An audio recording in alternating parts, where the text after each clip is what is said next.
Welcome, everyone. I modified the title of this talk slightly to be Freedom in the Digital World, Tools of Resistance in the Battle for Online Attention. And I picked this title because I understood that the theme, as you mentioned, Nick, was identity and freedom. And I'm going to talk a little bit about what I think is one of the preconditions for us to be free and to choose our identity in the digital world. And throughout, I'll try to, where should I point in order to get things to start? Oh, there we go. Throughout, I'll make some references to dating apps in the spirit of the Valentine's Day theme. Great, okay, it's working now. So let me begin with a couple of questions. How many of you actually have a smartphone? Nearly all. And how many of you feel that your smartphone is stealing a bit more time and attention from you than you actually would like? Also, almost all of you. Brilliant. Let's take another question. Just ask yourselves, you don't have to pick up your hands now, but ask yourself, what is the most precious resource that you have in your life? Quite a few of you are saying time. That's a really good answer. Our time is a fundamentally scarce resource. It doesn't matter if you're Elon Musk. When you've spent your time, you can't really buy more of it. But there's a second resource that's arguably just as important, and that's our attention. Imagine you had not gone to this philosophy talk tonight, but imagine you'd actually gone to a date, just like Nick's assistant. Well, actually, how many of you are on a date here right now? Is anyone on a date right now? Oh, no one is. There we go. But imagine you were not here, but imagine you were on a Valentine's Day date at a lovely restaurant. Maybe you go to like a Michelin restaurant where every single course is like a feast for the eyes and for the mind. But instead of paying attention to the food or to your dates who looks lovely, all of your attention is taken up by something that you had just seen on your phone that Elon Musk had just said on Twitter. You're completely incapable of noticing anything your date says to you.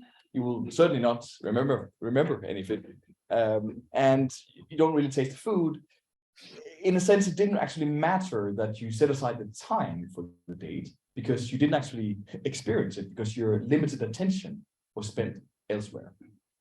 So we actually have two fundamentally limited resources, our time and our attention.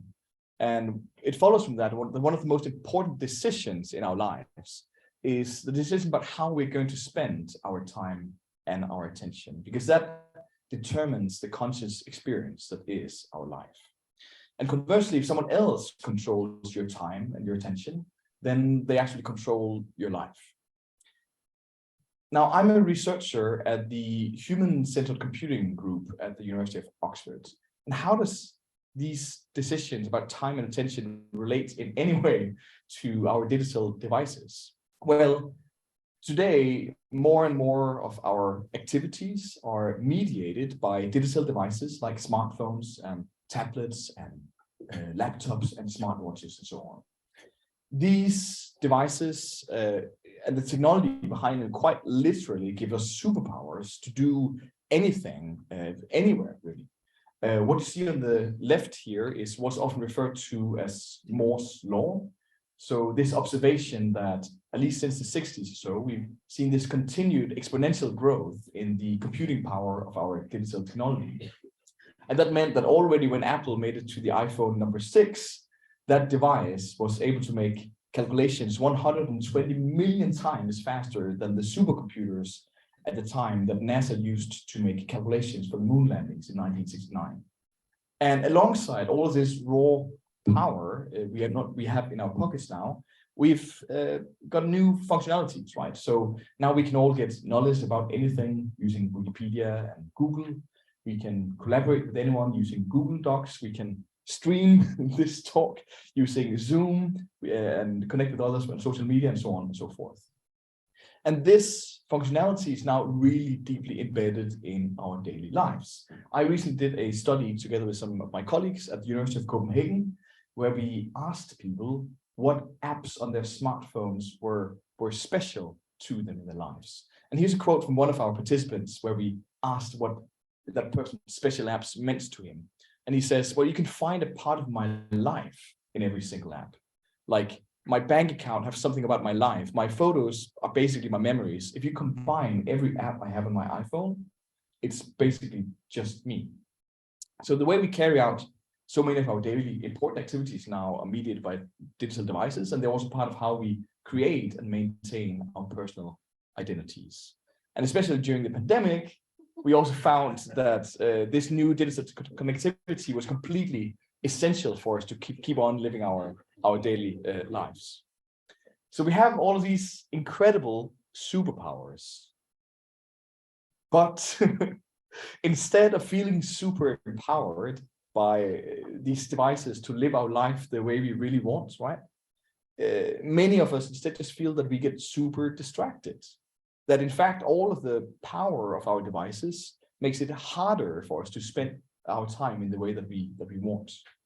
So people experience this in different ways. Many people will say that they find that their work actually takes longer to do now because you keep interrupting yourself to go to digital for social media or dating apps, maybe.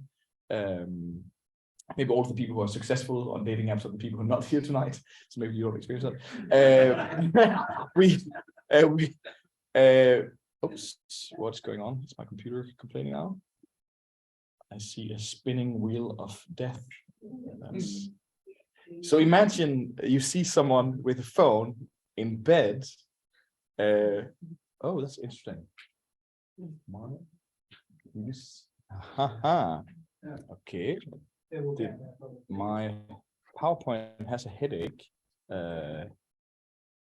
See, computers can get so smart that they just okay, we're just gonna force quit PowerPoint here, and then we are just going to reopen it, and hopefully, okay, will this actually work?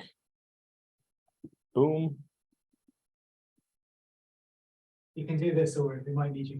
There we go. As well to come out. Brilliant. Okay. So some of you might also just find that you get sucked in by your devices and end up spending longer time with them than you actually planned. Maybe go to bed later than you intended. Or you might even find that you use your devices in situations where you know you shouldn't be using them because it could be outright dangerous. For example, if you're driving a car. So instead of having our time and attention freed by our devices, many people just find that our time and attention is held hostage. And that is what we're going to be talking about tonight. Because I study what I've called digital self-control in my work. By that, I simply mean the ability for us to use our digital devices in a way that's in line with our longer-term goals, basically. Basically, to use our devices to do what we want and to be the people that we want to be. And for me, that actually might sound like a very abstract and philosophical thing to think about. But for me, this is a very practical question. I'm a human-computer interaction researcher. So for me, the question is, well, how should we design these devices? Because they don't do anything by magic. They do things because we design them to do those things. How should we design them such that they help us control our time and our attention in the way that we want to be doing that? I study that in a few different ways. I study the evolving landscape of what I've called digital self-control tools, as we'll talk about. All of these different apps and extensions that you can use to tweak the way your devices work, to make it work a bit better for you. I also use psychological theory to understand some of the challenges, understand how some of these tools work. And finally, I do some very practical work where I work especially with university students on understanding the kind of self-control challenges that they face in their daily life, and where we try to see what of these tools that exist can help them best. In this talk, for the next, the next 35 minutes or so, I'm going to run through 4 things with you. We're going to talk about, let's just think about why is there actually a challenge here in the first place? Then we're going to look at what these digital self-control tools are and whether they work. Then we'll talk a little bit about the psychology behind them. Why do they actually work? And finally, some of you might feel like this. I feel seen. Can you please help me? And we'll talk a little bit about what you as an individual might want to think about if you want to take a bit more control in your digital life. But before we dig in, let me just say a little bit about who I am and how I came to stand on this stage and drink beer in front of you. So I'm actually from Denmark. I grew up in a place called Thisted in the northwest of Denmark. It's close to something we call the cold Hawaii.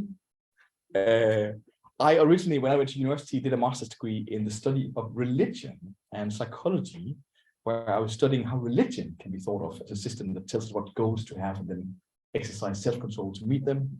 Then about 10 years ago, I moved over here to this country. And then I did a master's degree in something called cognitive and evolutionary anthropology, which made me think about some of the ways in which our environments that we live in have changed over historical time. Then I actually left academia for a few years to work as a producer for something called the How the Light Gets In Festival for Philosophy and Music. Have any of you been to that festival? Yeah. Yes. I was about to ask what you think of it, but maybe this will be recorded, so maybe I shouldn't ask. I think it's a great festival.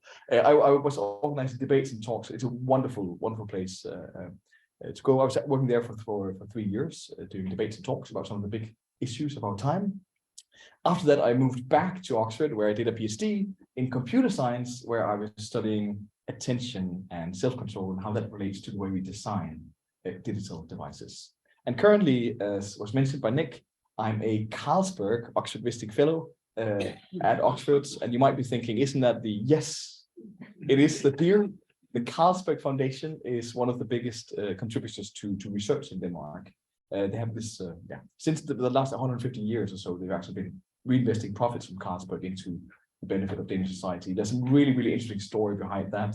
That there was even like a show on Danish television about the family drama that led to that, for that to happen. It was a great show. If some of you are into like Scandinavian TV and watch sport and that sort of stuff, this is just as good. Anyway, so I still work on digital self-control, and I do that with a whole bunch of people that are much smarter than me here in the UK, in the US and in Canada, and in Denmark. Okay, let's get back to this talk. So why is there a challenge for us to talk about here in the first place? By the way, is it too loud if I speak into the microphone here, or can everybody hear me just fine if I'm talking here? Yeah. Good. Just shout if there's anything. All right, why is there a challenge here in the first place? There is a challenge for two reasons. The first reason is just that these devices are really weird for the human brain. For most of our history as a species, what we could do was very constrained by where we were and what time it was. But now, all of a sudden, we can do anything, anywhere, all of the time. And we should not be surprised if that comes with some new self-control challenges, especially because a lot of the things we can do on these devices are things that are instantly gratifying to us, like checking how many likes you have on a dating app, or seeing whether Elon Musk decided to buy Barnes Philosophy Club since last time you checked Twitter, and so on. This self-control challenge that just comes from having access to everything all of the time is exacerbated by another factor, and that's what people often refer to as the attention economy. So a lot of the functionality on your digital devices have been deliberately designed to make you come back and then spend as much time as possible on these services. Why? Well, because they are free, which normally means that the way they make money is through advertisements or through collecting data about your behavior. And that means that they can make more money if they can get more time and attention, more data from you. And the outcome of that is that there's often a mismatch between how you might want to use an app and how the developer of that app wants you to use it.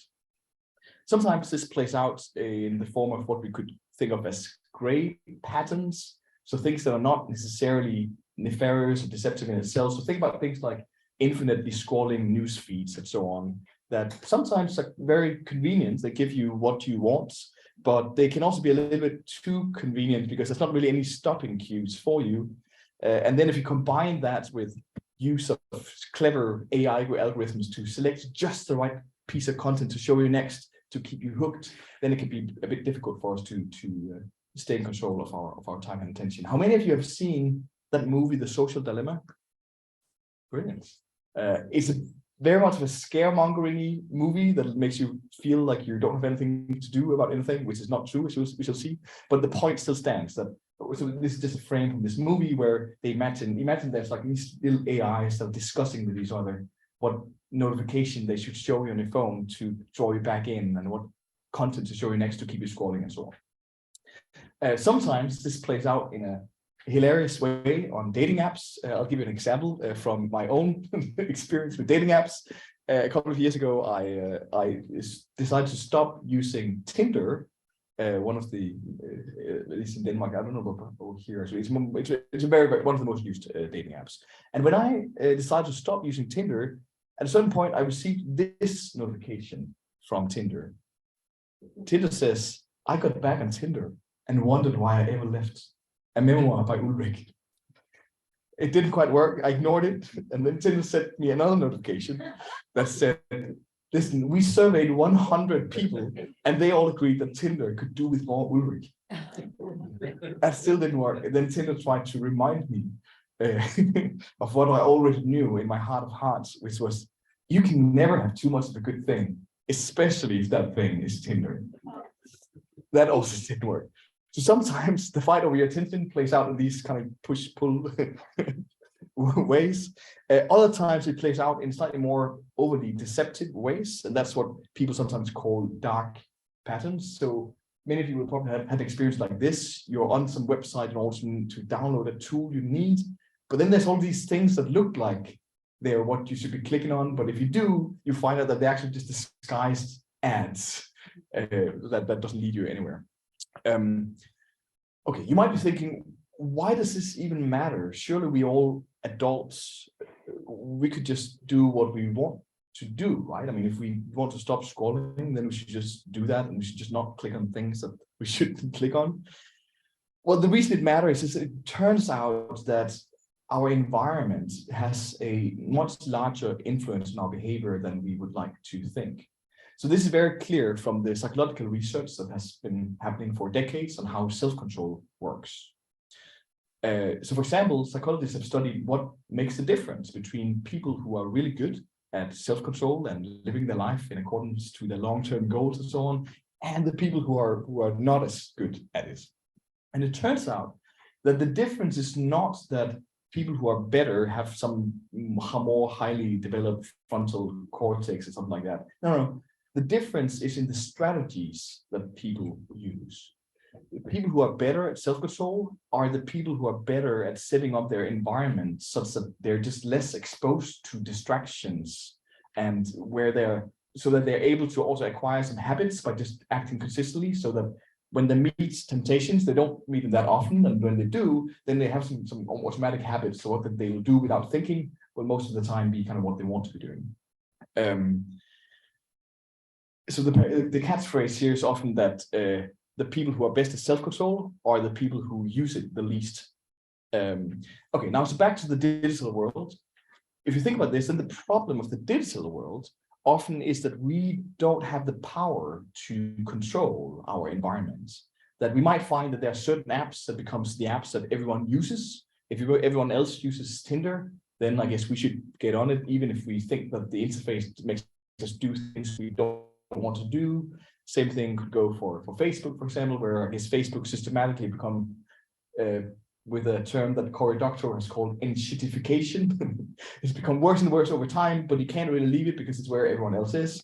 So it feels like we have no choice but to use these tools. And because we can't really control our environment there, it's like we become the passive victims of a poorly designed environment that makes us all bad self-controllers instead of being the people who can set up an environment that would make us good self-controllers. If we return to dating apps in spirit of the Valentine's theme that I was asked to bring in, let's think about what behavior dating apps try to nudge you into adopting by design. Well, we could ask, what is the first thing that you see when you open a dating app? How many have actually used dating apps in this room? Okay, well, those who have not used it, let me tell you that most of them will, when you open them, when you set up a profile, then the first thing that will happen when you open the app is that you'll see something like this. You'll see a person of the gender that you decide that you want to see, and then you immediately will just start swiping right or left, maybe read a bit about them in order to see if they would match with you. And then you can proceed to message with them, and then you could set up a date and so on. Now, the problem is that it does not matter how many matches you've already made. Whenever you open the app, what you see is the screen that will immediately encourage you to keep on swiping. And it's quite fun to do that, I guess, for Stone Age brains, because it's nice to get likes, right? At some point, there's also a part of it where it becomes a bit like collecting Pokemon, because people. So, but it doesn't matter. Again, if you have 100 matches, the first thing you will still see is a screen that encourages you to keep swiping. Is that the behavior, or is that the environment that we would have designed for ourselves if we wanted to? Maybe for some people, but arguably most people probably use dating apps in order to find a good match and then delete the app. But of course, so if we were to design these apps ourselves, we might probably want something like, imagine after you have 5 matches, then the first thing you see is actually the messaging screen and not this thing that will. So currently, kind of, you will have to actively decide not to keep swiping and remember that you should message with someone. You would probably want to change that if you could design that environment yourself. But it's also quite obvious why that's not the case, because the way most of these apps make money is by you keeping on swiping. So there's a problem here. So that might make us think, are we doomed? Because we can control this stuff ourselves, right? Fortunately, I'm here to tell you that no, we are not doomed. Why are we not doomed? Well, I'll take a sip of my non-Carlsberg beer, and then I'll tell you. This is important. Okay. What are these digital self-control tools that I have mentioned? Well, these tools are other apps and extensions for your internet browser and settings on your devices that help you tweak your devices to make it a bit easier for you to stay in control. Now, there are hundreds of these tools, and they do all sorts of different things. But at a high level, they tend to fall into 4 different categories. So some of these tools are interesting. Some of these tools are that almost fits with the. Can you do that before I introduce each category?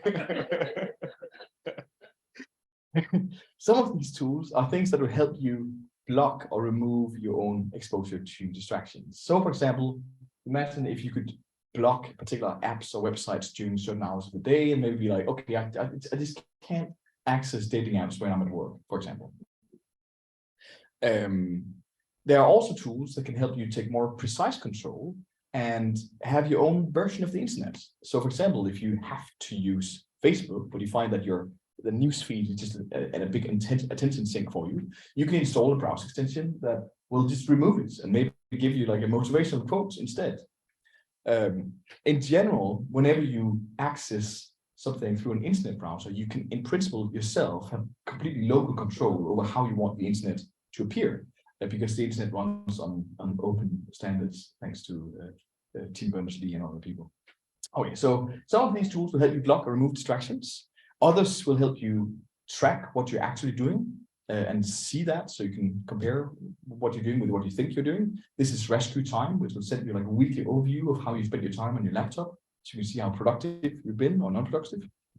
Other tools are about reminding you of what it was that you wanted to do when you took out your device or logged into Facebook, say.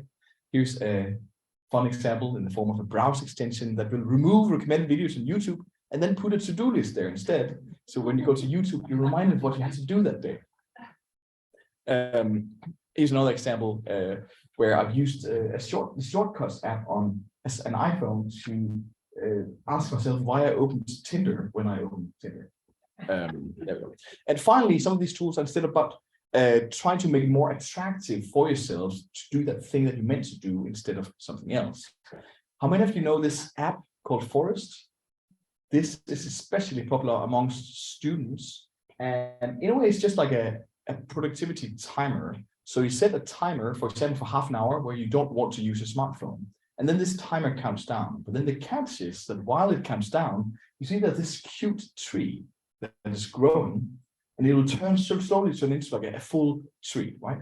And then, and you know, if you manage to not use your phone, it will go on to live on in this little forest where you can see all of the productivity trees that you've grown. But if you use your phone before the time is up, then the tree dies a miserable death. And then the tree will be very sad because it didn't get to live on in the forest, and you'll be sad too. This app is used by more than 10 million people on Android alone. And many people find that it's really, really useful. So it's just a way to give yourself a little extra incentive for you to do that thing that you want to do instead of something else. Slightly more subtle ways of thinking about the same idea is to, for example, have your phone in grayscale when you don't need color so that your attention is less likely to be pulled in by bright, shiny things. The jungle of these tools have sort of come into existence over the last 10 years or so, but a few years ago, some of the big tech companies kind of saw some of the writing on the wall, and they started to adopt, in some cases, some quite limited versions of the same tools in their devices. So you've probably noticed if you use iPhones that iPhones at some point started to give you like screen time statistics and that sort of stuff. And Google have been building something similar in the form of their digital well-being tools. Let's just walk a little bit further into this jungle. I'll just give you like a little bit like a map of the landscape here of what's going on. So a couple of years ago, me and some of my colleagues, we just went to some of the big stores, like the Google Chrome store where you can install browser extensions, Google Play and the Apple App Store, where we just looked at what's actually going on and what's the frequency of these different things. So we looked at about 370 of these tools. And here's just a bar chart that shows the percentage of tools that have different kinds of, that do different things, categorized into the 4 categories that I mentioned to you. So most of the tools you can find are tools that will just help you make your technology simpler. This sometimes take the form of these browser extensions that, for example, can remove recommended videos on YouTube, but it could also take the form of this. This is like an app launcher for Android that will just make your smartphone look like a dumb phone. So it'll just minimize the kind of functionality you've got available on your home screen. The second most frequent thing is just to be able to block your own access to distractions, as I mentioned. Some of these tools will help you further by being unable to be stopped when you turn them on, or introduce some sort of effortful task that you have to complete in order for you to overwrite your past self, right? Here's one example. Here's a browser extension that you can use to block distracting websites, and you can override it. So if you really need to go to YouTube, you can do so, but in order to do so, you have to type in this exact combination of arrow keys in exactly the right order before it will let you through. So this is just to help. If you are annoyed with your past self, then you have to put in a little bit of effort, because maybe your past self was wise and you should listen to your past self. And just, you know, in terms of tracking yourself, I mentioned that most of these things will just let you show what you've been doing. Other things will just let you do things like set a timer while you focus. In terms of reminding you of your goals, many of these things do that in a very concrete way, like putting to-do lists at different places, like I showed you. But it could also take the form of motivational quotes. For example, here's a browser extension called Daily Motivation. Whenever you open a new tab, it will kind of remind you that you want to achieve excellence. And then the idea is that will make you remind yourself, oh, do I really want to go to Facebook right now? And finally, most of the tools that will make your goals more attractive will do that in a quite sort of straightforward way by giving you points and so on. Sometimes that's represented in the form of a life form, as I mentioned with this tree app.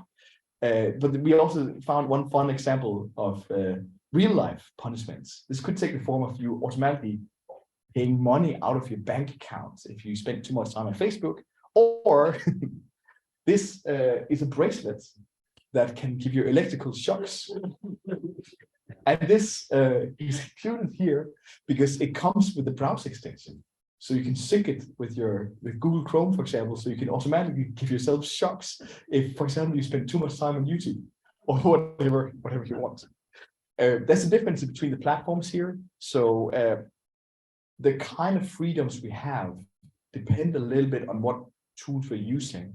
So by and large, being able to minimize what your tools do is really something you can only do in internet browsers. You can't really go into an app and be like, oh, I love the YouTube app, but I want it to have no recommended videos, because you just can't. But on the internet, again, there's some open standards. So whenever you do things through an internet browser, then you have a lot of control and a lot of freedom yourself. Okay, so we got these 4 main types, and there's lots of variations on them. Do they actually work? I can tell you that the answer is yes.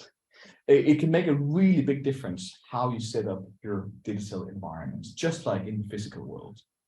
In some of my work, I, for example, studied what happens when you remove the newsfeed from Facebook. I did this among students who really had to use Facebook, because that's what everyone does at Oxford, because it's the route of least effort for people to share events with each other and so on. So I found that the students said that it was much more easy for them to use Facebook in a productive way. And it was also clear from their behavior that they have much shorter visits to Facebook on average. In general, I run this workshop, as I mentioned. I've done that with more than 700 students, where they come in, they explore with 40 different types of strategies that span all the different categories that I've mentioned.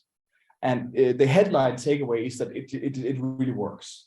I've given people this self-control scale to fill in before they're in the workshop, and then I follow up with them 2 months after. And people say that they're doing much better at controlling their attention in digital spaces. Also makes it different what kind of things you try out. There are some strategies that have a lot of variation. For example, this tree app that I mentioned works really well for some people, but for other people, it's just not really their thing. And then there's other things that just seem to be a really good idea, almost no matter who you are. Those things tend to be not very surprising. It tends to be just about, with a silly metaphor here, controlling the intensity of the information you get in your face and kind of the direction of that information. What does that mean in practice? It just means things like, if I need to use YouTube, but it's just too much for the recommended videos, just being able to remove them is just very useful. Or if I'm able to say, hey, laptop, it's great that you can do a million different things, but for the next 45 minutes, I need you to only be my music app and Microsoft PowerPoint, because I need to make this talk for tonight, and otherwise I won't be able to do it. So these things about just in controlling how much information is in your environment seems to be useful for almost everyone. But there's also a lot of individual variation. And if you're thinking about this, then the most important thing is you find what's useful for you based on how you use your devices and what you struggle with. Okay. Why do these things actually work? Let's talk about the psychology behind them. Can you make the ding?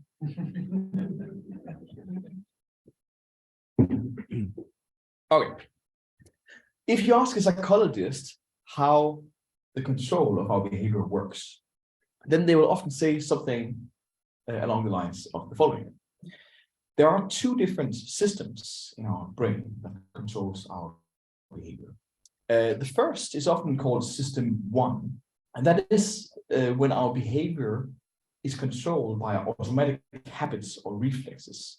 So you sense something or you feel something, and then you just react mindlessly, because that's how you learn to react in those situations. For example, you might automatically take out your smartphone whenever you're bored, because you've acquired the habit of doing so. That's often called system 1. Other times, our behavior is controlled by our conscious goals and values. So maybe you remember that you promised a friend to text them like 15 minutes ago, and this conscious goal will make you take out your phone and then text that friend. This is called system 2. Now, self-control is when our conscious system 2 is in conflict with the automatic responses that our unconscious system 1 wants to do. For example, you might have a conscious goal for yourself not to check your smartphone when you are watching a talk here in the philosophy club. And in order to stick with that goal, then you might have to suppress your automatic impulse to actually check your phone. Sometimes you succeed. I can't see anyone on the phones right now, Well done. But you might also fail. Why do you sometimes fail in doing what you actually want to do? Well, if you ask a psychologist, they might say that the difference is in something called the expected value of control. Simply put, what is in it for you to control yourself? If you don't expect to get anything out of it, then you're not likely to actually do it. Now, there's three components to the expected value of control. First is rewards. If I were to say, I will give you £1 million if you don't use your phone in this talk, then I bet that you could do it, even if you normally think that you're pretty bad at your self-control. It also depends on the delay of that reward. If I tell you, I'll give you £1 million in 10 years, it's going to be relatively less effective for you to help you control yourself. It also depends finally on how likely you think it is. It could be that you have so little confidence in your ability to control yourself that even if I say I'll pay you £1 million to do it, if you don't think you're actually able to do it, it can become like a self-fulfilling prophecy. Okay, so the idea is that these two systems compete over activating different things we could be doing, and whatever gets the highest activation is actually what we will end up doing. From this perspective, there's no magic to our behavior. There's just this struggle between different actions that get activated through these different routes, and what wins is what get activated the most. That might seem a bit sort of gloomy because it's very mechanistic, there's no magic here. But the good thing about that is that it also makes it very clear what we can do in order to react the way that we want. So if we think about these digital self-control tools and think about how they work, then it's quite clear that how some of the goal reminders work, right? So for system 2 control to work, then we have to be aware of our goals. Otherwise, we can't control ourselves relative to them. So some of these things can work by just reminding you of what you want to do. And others, similarly, self-tracking can work by just making you aware of how you're currently acting. So you can compare that with the standards for yourself and try to exercise conscious control. The tools that, for example, kill trees if you fail to stay controlled, they make it easier for your conscious control to succeed by raising the expected value of control for you controlling yourself. There's also tools that can try to make you believe more in yourself. Here's a little browser extension that's called, I think, Wormhole Avoider. And it just has a little button you can press. And when you do so, it'll say, great job. And the idea is that you will press that when you notice that you were tempted to do something you didn't want to do, and then you didn't do it. This is at least an attempt to try to train yourself to believe in your own ability, because then you're actually more likely to succeed. Now, finally, the blocking tools quite straightforwardly can help you by stopping unwanted automatic responses from being triggered, or they can stop you from acting on them. And they can also stop them from being activated by removing some of the triggers on the websites that you use. Good. Finally, we're going to wrap up. And the way we're going to do that is that some of you might be thinking, I feel seen. Please help me. So if you are having some different struggles in this space, in your digital life, what would you actually do?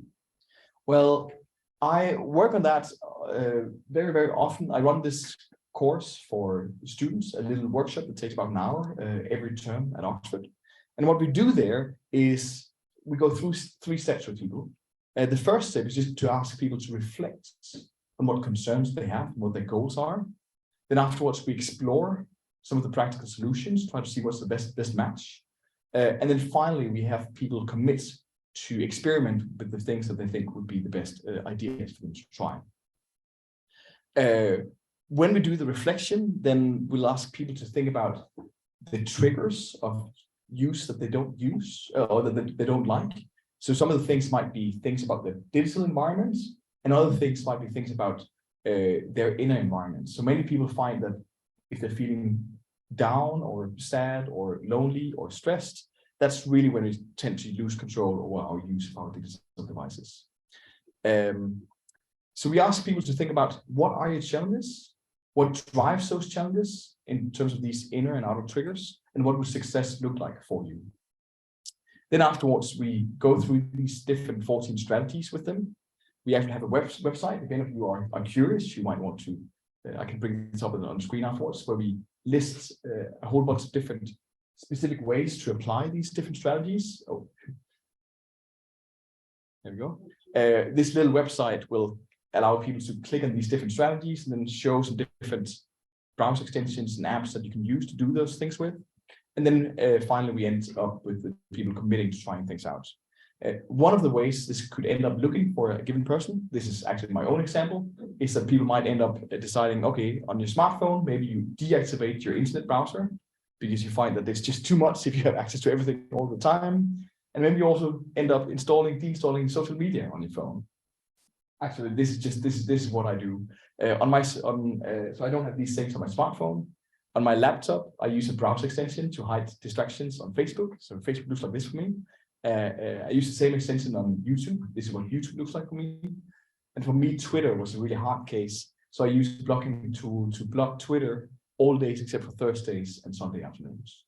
This works pretty well for me. This is just a way to illustrate how you can trim your digital jungle into a garden that you can go for a nice stroll in.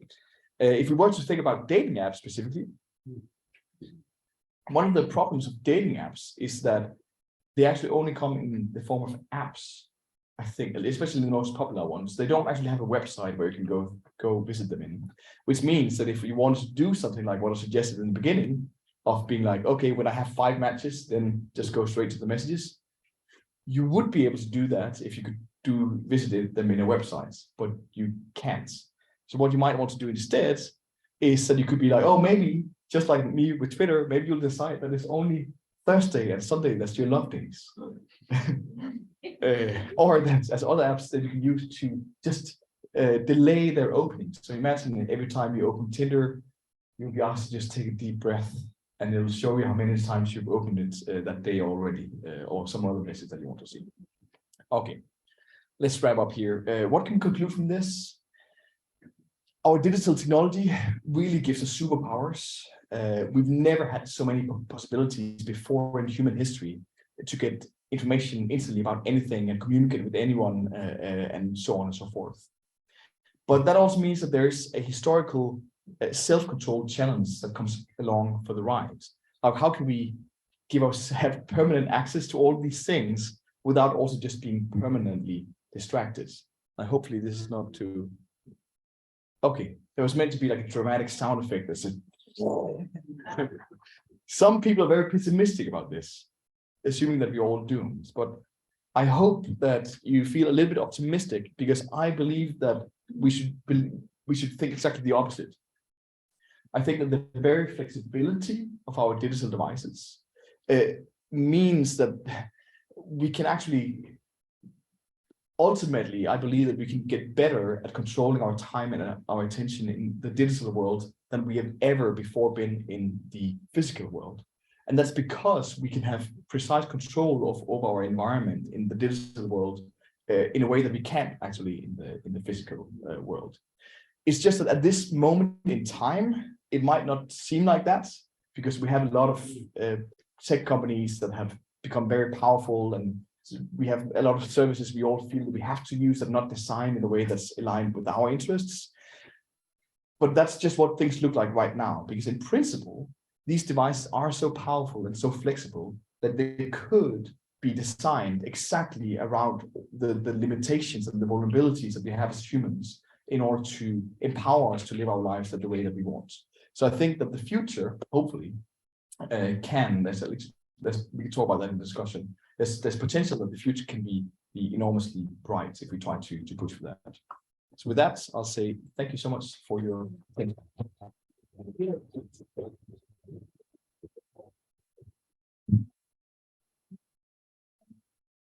Thank you so much, Ulrik. Do have a seat.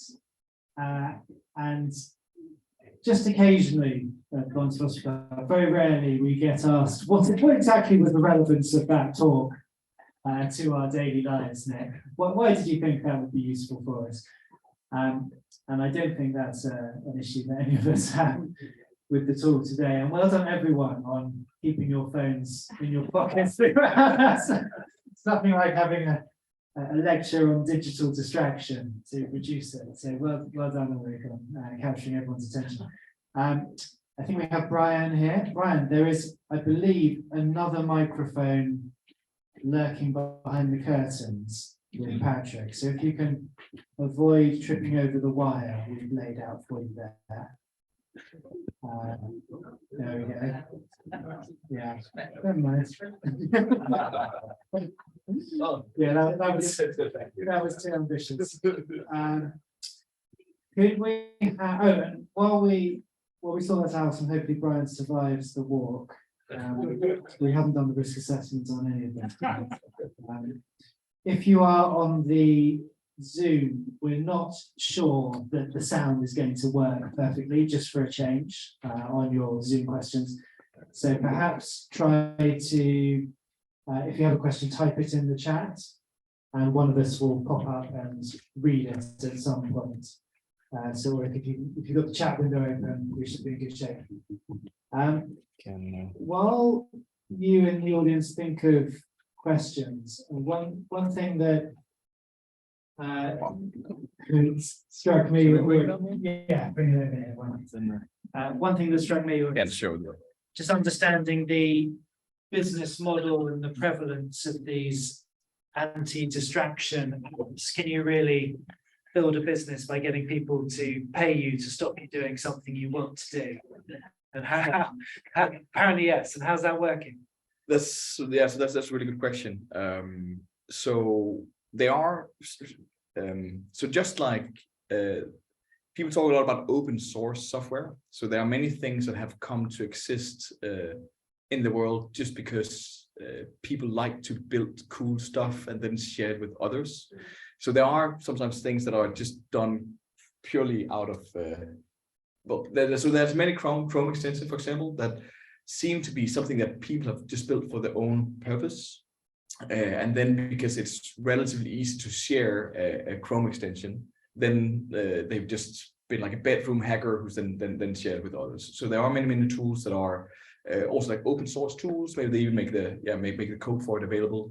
I guess this even applies for me.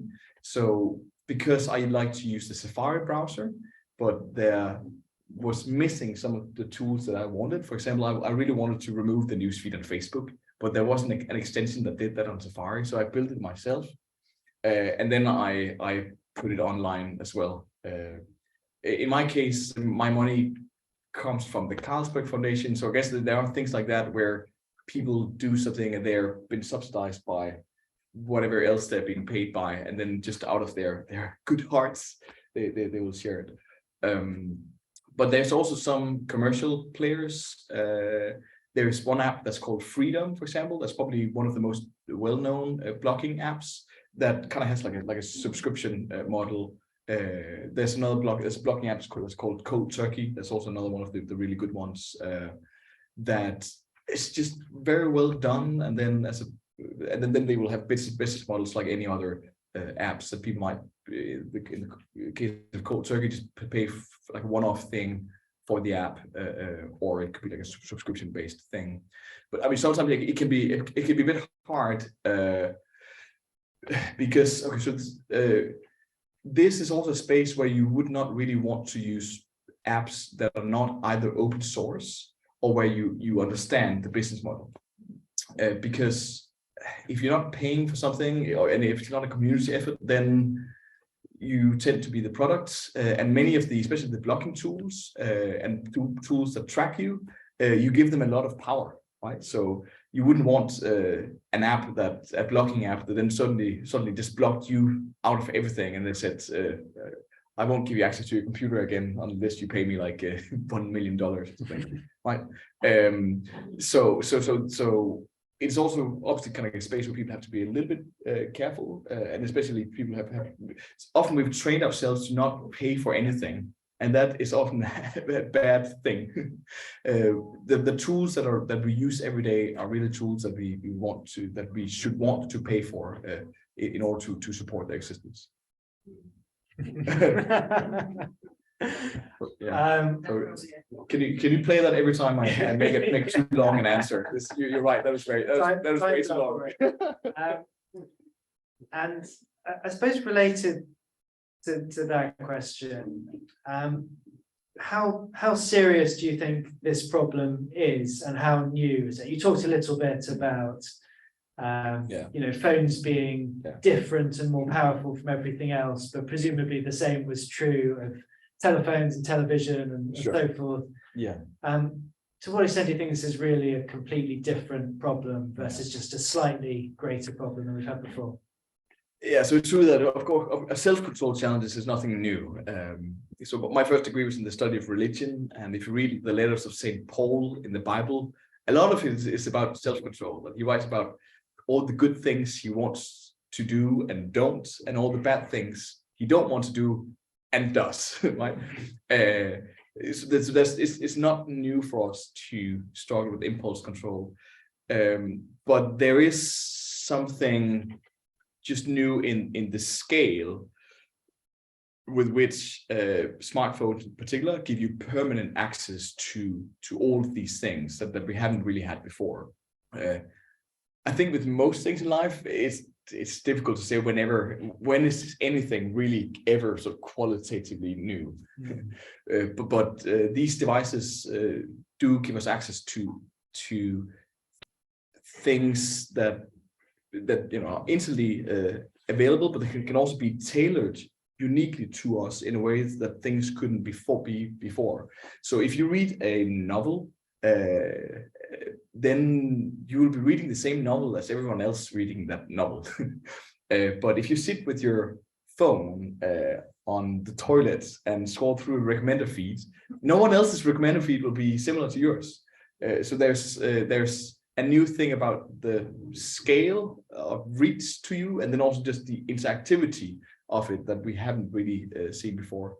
At least if what you compare to is like the worlds that St. Paul was complaining about 2,000 years ago. Makes sense. Who in the audience would like to ask the first question? We have one right here, or we have a lot. So we'll start here, and then we'll work our way around that way. So Brian, just no one further forward. Okay, we'll come to you next. Oh, thank you, very polite. So we have one in the front row. Yeah. Have you seen how the big players like Apple and Google are responding to these blocking apps? Have they got a strategy that they're beginning to? Yes, so Apple and Google have had very different approaches here. Google has for a long time allowed these tools. For a long time, there's been a whole ecosystem of different tools you could use to do blocking on Android. But the same thing has not been true on Apple. On Apple devices, you've been stuck with the Screen Time app. The Screen Time app is extremely limited.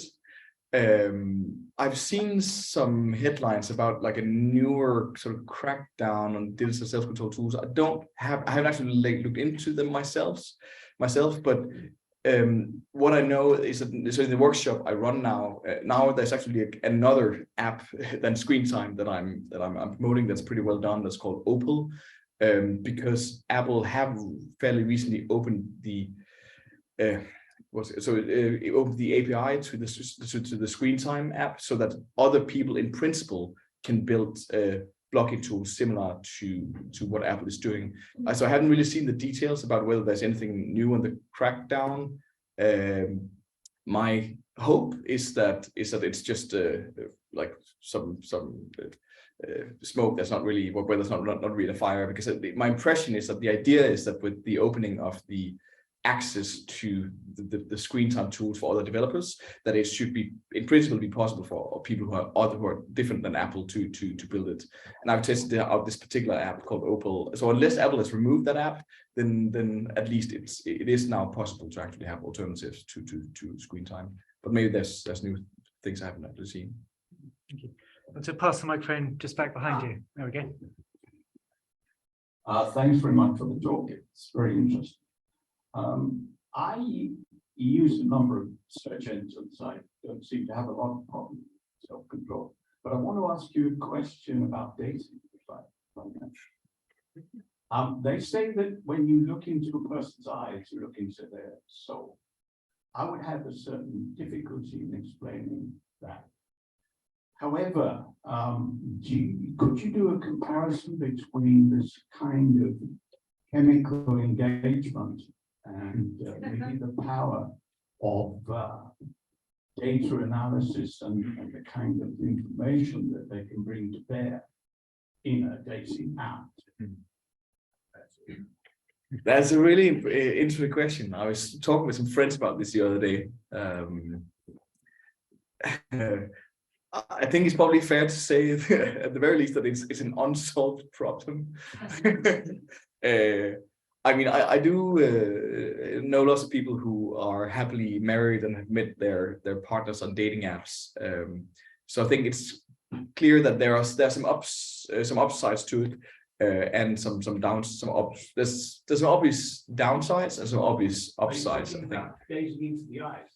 Oh, so what you're getting at is that sure. I mean, there's a lot of information that's missing in a dating app. You can't really gaze into someone else's eyes on a dating app, and many people find that especially that is one of the things that's missing. Yeah, you just see you see this curated self from someone else, but whereas even if you meet someone at a bar, there's a lot of other information there, just about like, who else did they bring to the bar? How are they interacting with their friends?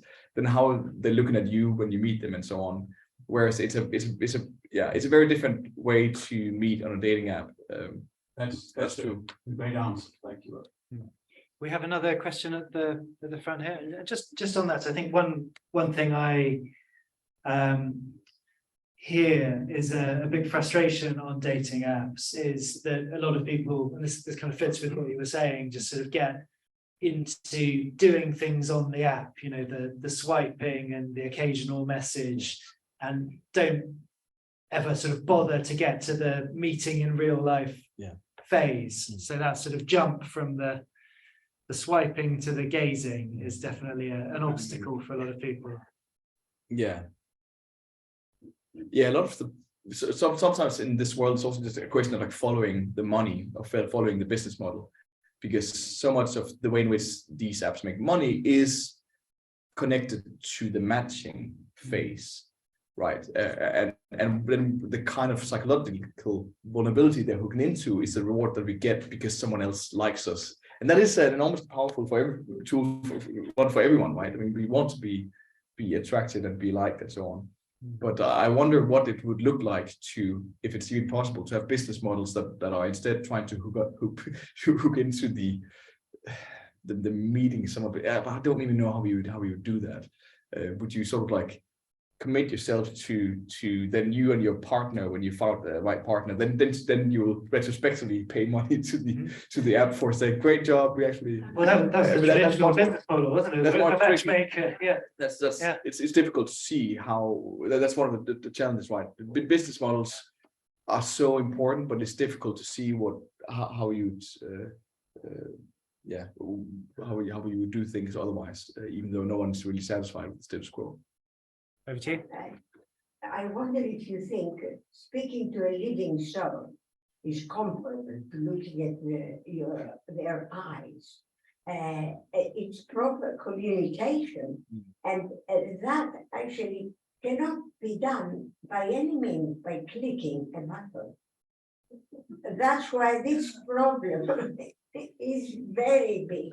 But now there's the lyrics from an ABBA song that is coming into my mind. You know, so there's the song "Angel Eyes" by ABBA, which is about someone with you know, look into his angel eyes, you think you're in paradise, right? Where about someone with really charming eyes that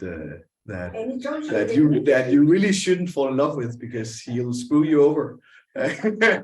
There's a lot of danger in falling in love with people with very charming eyes, right? The music is the method that I like about. We're learning a lot. Yeah, do you want to pass the microphone over to your right? Yes. We're at the Philosophy Society. I'm just reminding myself, and I'm a little bit confused because the issue is how we overcome this impeding lack of self-control in the digital world with our devices. And yet with these distraction apps, which you've introduced me today, we are abnegating and outsourcing our self-control yet further. So I'm a bit lost. Yeah, so I don't think there is a contradiction there, because based on the psychology literature, I would say that is what self-control is. A large part of self-control is thinking about how you want to structure your environment to help you generate the habits that you want to generate. I mean, if you're in an environment where you're constantly overwhelmed by distractions, so just even like, I forget the digital world for a second, if you want to eat more healthily or something like that, if you have a environment where it's enormously easy for you to eat unhealthy foods, then it's an almost impossible task for you to actually acquire the habits that you want to acquire. The step towards becoming the person you want to be starts by thinking about what environments and what support do you need? Do you need like to not have readily available snacks and chocolate in the house? Do you need like friends to come and support you? When we go to the digital world, it's the same thing. So how do you set up your digital environment for yourself in a way that will help you achieve the habits for yourself that you need?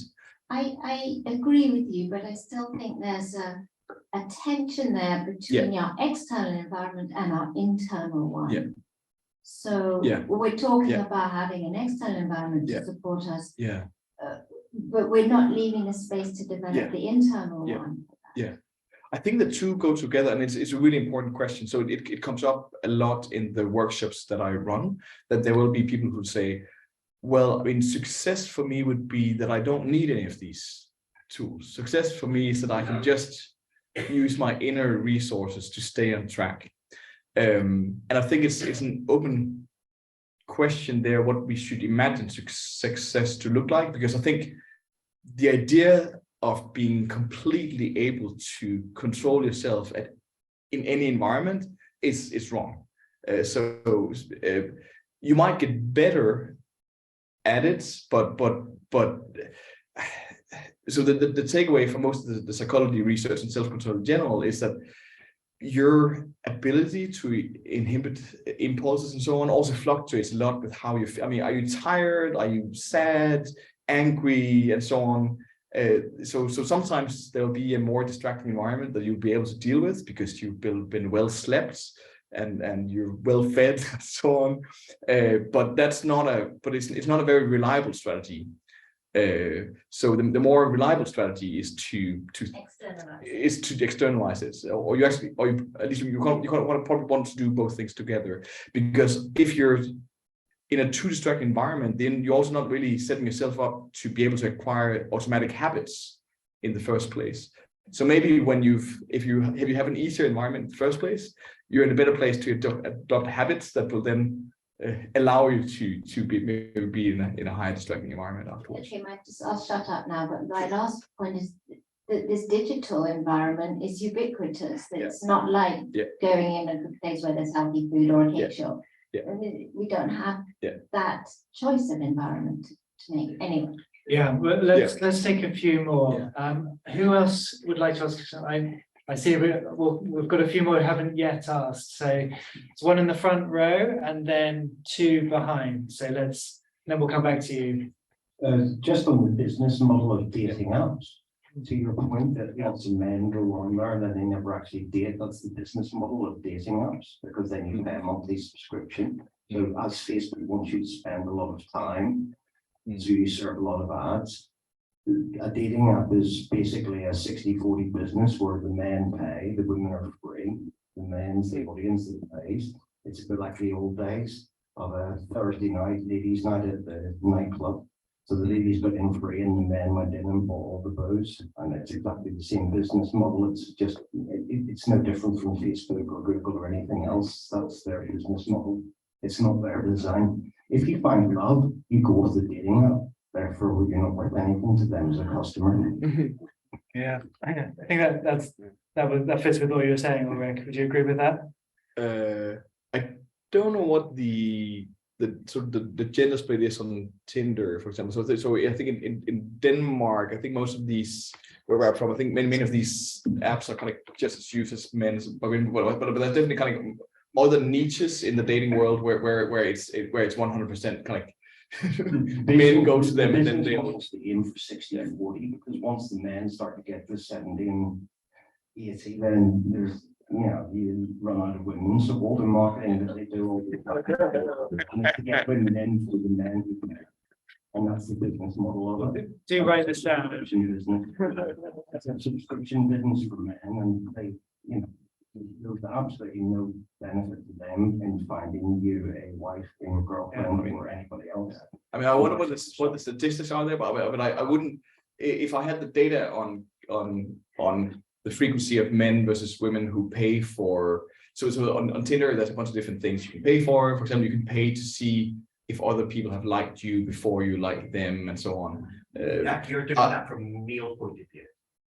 Whether I wouldn't know what the statistics are on kind of how much of the revenue comes from male versus female profiles. I wouldn't be surprised if more men throw money after than women, but I don't know. I don't have the data. Okay, we'll take your word for it. But it's unless someone else knows otherwise. Yes, and behind you then. Yes, Brian, do you see second row here? So, Ulrik, my question, without trying not to ramble, is as an adult brought up now without phone and technology in my hand, I've been brought up to know exercise is good and the face-to-face communication and all of these things that I know that we need as humans. But having children, they're born in a different time, so I'm trying to teach that to them. But when it comes to it, and this is my question, I don't know what the future holds.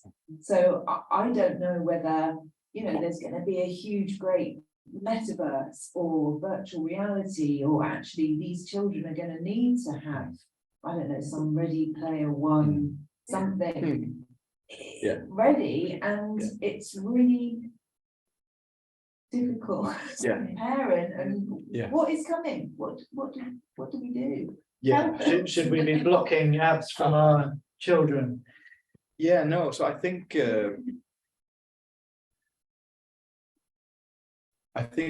an essential part of digital literacy will be the ability to set up your digital environment to suit your needs, such that that if you have to do something difficult or boring, that you're able to block distractions, so that you don't have to waste energy on inhibiting like your urges to do like a million different things on your devices.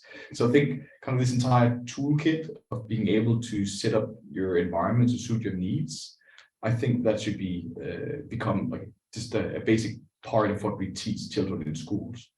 So and at the moment it's not. At the moment, so I've been doing some work in Danish high schools.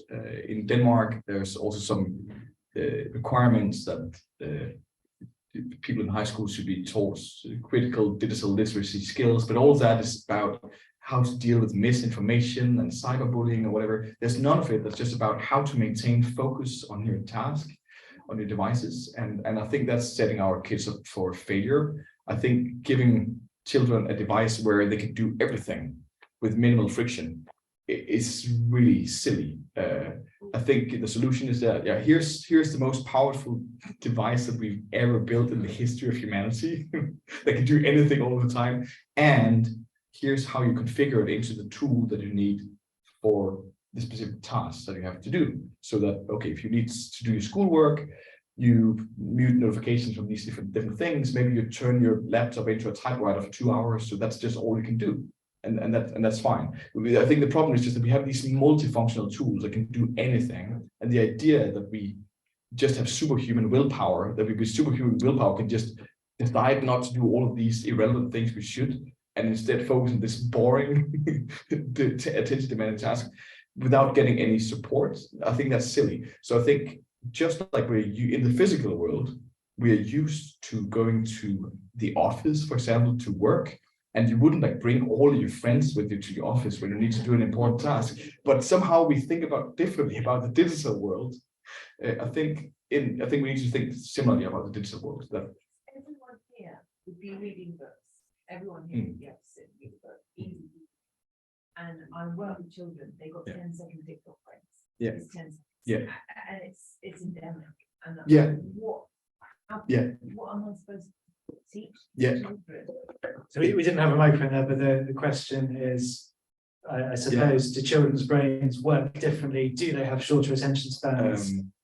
I mean, so I think the first thing to say would be that it's not all bad, of course. It's also important for children to be able to have 10-second TikTok brain. And by that, I just mean we live in a world where there is so much information, and it's important to be able to have that ability to very rapidly scan large amounts of information and just find the quickest way to get to what you need. That skill will be enormously valuable in the future. But of course, but the problem is if that's the only mode of attention you have, because it's also going to continue to be valuable to be able to actually focus down and have focused attention on things that are not the things that take more time. And the answer to how we get there, I don't quite know, but I think I hope that it's connected to being able to have a toolkit for focus, to be able to block things out when you need to focus. Because I think that would be an easy environment to train the ability to sustain attention than like that. If you constantly have everything always available, that's a really difficult environment to train your ability for sustained attention. So I agree with you. I think it's really problematic if that's the only mode of attention our children have. So we also need to train kids in being able to focus on things that are boring and require longer attention spans. And I think some of the route there is that everybody needs to be able to create an environment that will make that easier for them to do in the first place. Thank you. I think we have a couple of questions together over on the left. Brian, if you can wend your way. I want to do some leaning there.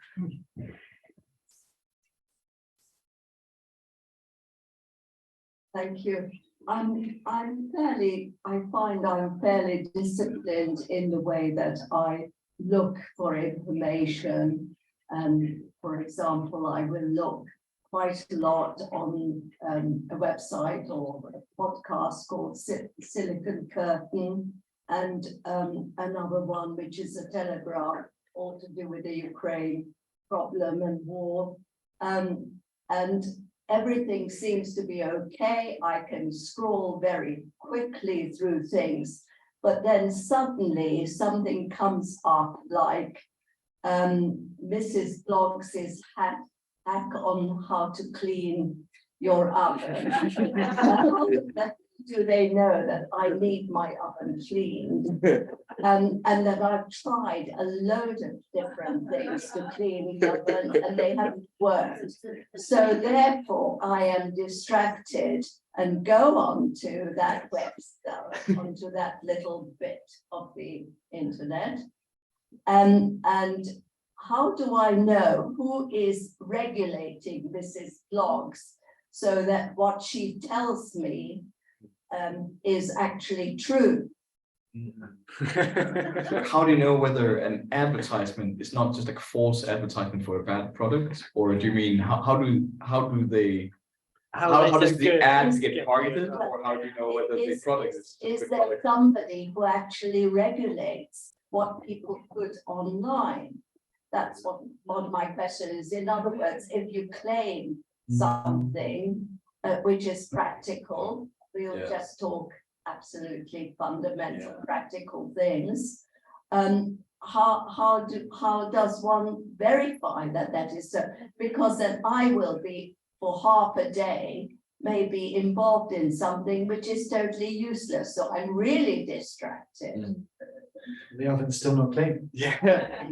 So this is not quite my field, but like, so I guess obviously there'll be if you sell something online, I suppose that sort of ordinary consumer laws about deceptive products and so on would probably come into place, and you probably can't just say that something will do everything if it's not true online. You just like you would be able to, but I don't quite know. It's not quite my field.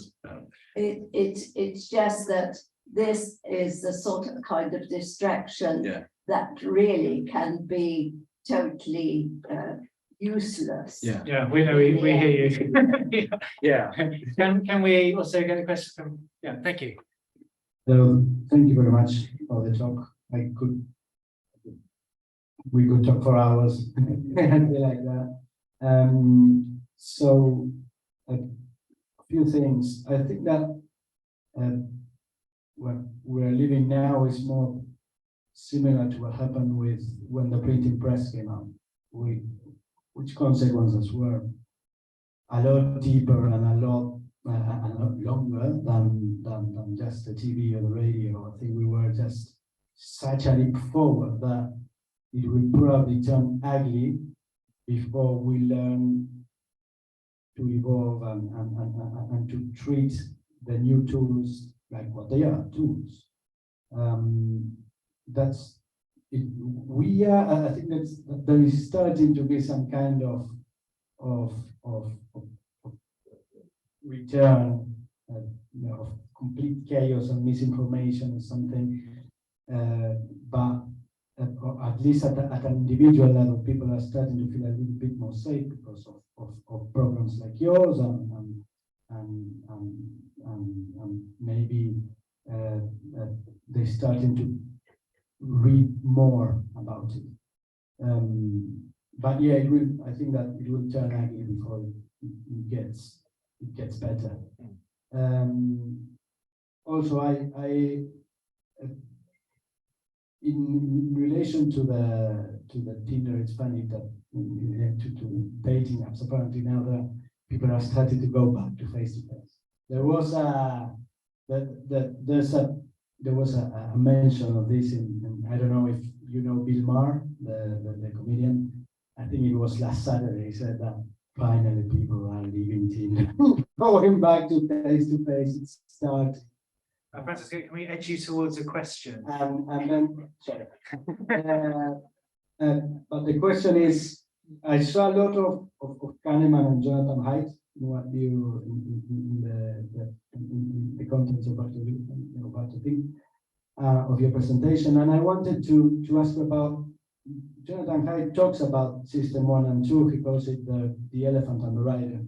The system 1 is like an elephant. It works pretty well because it follows patterns and more or less you go by with it. But then you have system 2 that is the lawyer, tries to see when those collide. And then there's the hive mentality. How much does what other people and how other people relate to all these social media, relate to Facebook, relate to Tinder, relate to Instagram, relate to Twitter, will end up affecting us in our use of it? Because Facebook, I mean, I get that. Yeah, we pause you there with that question. We're running out of time. Thank you for the contribution. Yeah, well, I mean, obviously, social norms matter a lot. It certainly matters a lot in terms of which kind of tools that we use. So one of the problems is that even if there was another app that was designed more to fit our needs, if no one else uses this, right, then it's definitely so it's a problem about selecting the tools, but it's also a problem around dealing with our triggers. So one of the things we talk about in the workshop I run is also just that if other people expect me to see an incoming email within 4 seconds after it's being sent, then it's harder for me to just ignore that thing, right? So there's also something about having explicit conversations about what norms we want to have, for example, on workplaces or in your school and so on, or even kind of with your friends. And then there's also certain tools that can even help with that. But it can also just be banal things like putting in your email footer what times you're available and that sort of thing. But you want to keep them away from social media. But actually, I think so Jonathan Haidt, for example, wants to not have children use social media apps until they're 16. One of the difficulties with that is that often kids want to get on it before because all the other kids are, and then individual parents can't really make decisions on their children's behalf unless all of the parents agree. So I think we need to be better having those conversations explicitly, because there's also a lot of sort of coordination problems there. We're coming to the end. I think we've got time for one more brief question. Yes, in the middle. And do stay for a discussion and a drink until Ulrik escapes from us afterwards. Again, thank you. Take two more questions. I'm interested in the tension between, Sorry, go on. I'm interested in the tension between advertising and the user experience, because one of the great economic drivers for all of this, for this whole subject, of course, is advertising revenue. And you just explained how we all use different functions of the internet to achieve different objectives. And then in the middle of this usage, in comes advertising. Of course, advertising is all around aspiration and feeling you should be there and so on. And the psychology for an interruption, such as we've just had described, is actually terrible. I mean, if Carlsberg pops up when I'm on train line trying to find the next train time, I'm probably not going to buy a Carlsberg for a month. So I'm interested in the tension. I mean, all your system 2 people, for example, that are basically mentally erasing, resenting advertising. So everything you're saying is working against this, one of the primary economic drivers to the whole caboodle, the whole thing. Apart from harvesting information, and that's reigned in my GDPR, it's about advertising. And everything you're suggesting is working against the whole model behind the whole system. Is that not right? Yeah, I mean, there's definitely a fundamental problem with the advertising models. Is advertising suffering? I mean, what are the trends? Upwards. No, they're trending down. Sounds like that's a discussion. Yeah, we take that in the bar. I think. Yeah. So we want to take one final question. I think you had your hand up for forever. Sorry for Well, you. two things to join. We should discuss where you get your Scandinavian beers, because I have the best place. And secondly, to the lady over here, there's no regulations around internet advertising. That doesn't exist. You can, in some cases, discuss it. But one of the things to add, and I'm not going into the picture, is around GDPR and the ways that we're using apps and systems. What are your views on the fact that the changes to the cookie policies and what you're actually allowed to track? Because it's quite an interesting one to see, because we do actually see, I work in digital advertising and have done for way too many years, is how that impacts and how that impacts the way that we track people online. What have you seen anything on this in the what you were doing? So I don't really know what changes are. Is that something like a new thing? This is where you have to opt in to cookie. You know, the pop-up to get on the website saying. So just okay. Yeah. Well, I mean, obviously you could consider that like another kind of distraction that we have to deal with. I mean, but it's sort of like from my point of view, it's just an additional friction that makes everything a little bit more annoying for everyone. So it's not something that's interesting. It's not something that's come up in any of the workshops I've done. There's no one who's been like, oh, you know, I'm addicted to clicking yes to the cookie. So or no one's actually brought that up as a theme.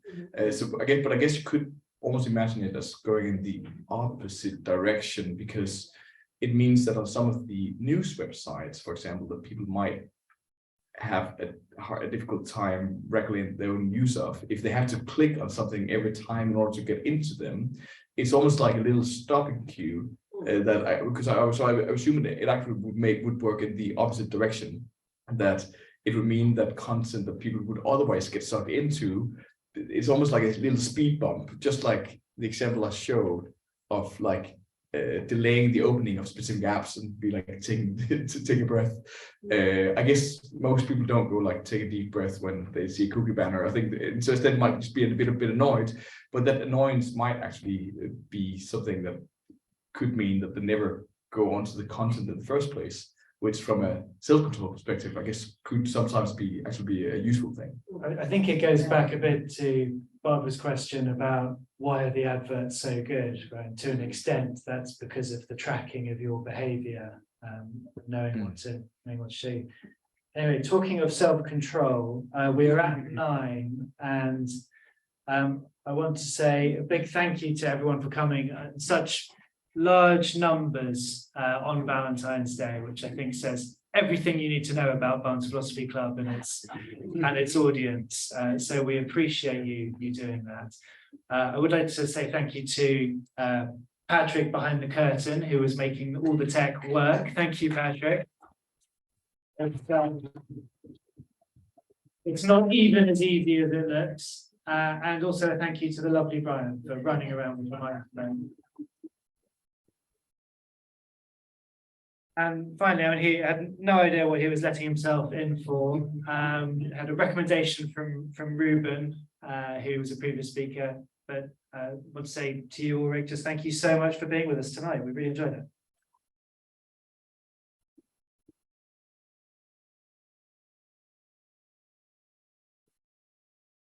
And I don't know if I can promise next month the same atmosphere of heady romance that you've enjoyed with us tonight.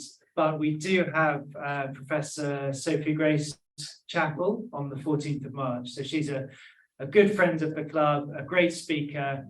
And she will be talking about free will as an acquired skill. So how do we, we'll want what we want to want, but how do we manage to want what we want to want, I think is the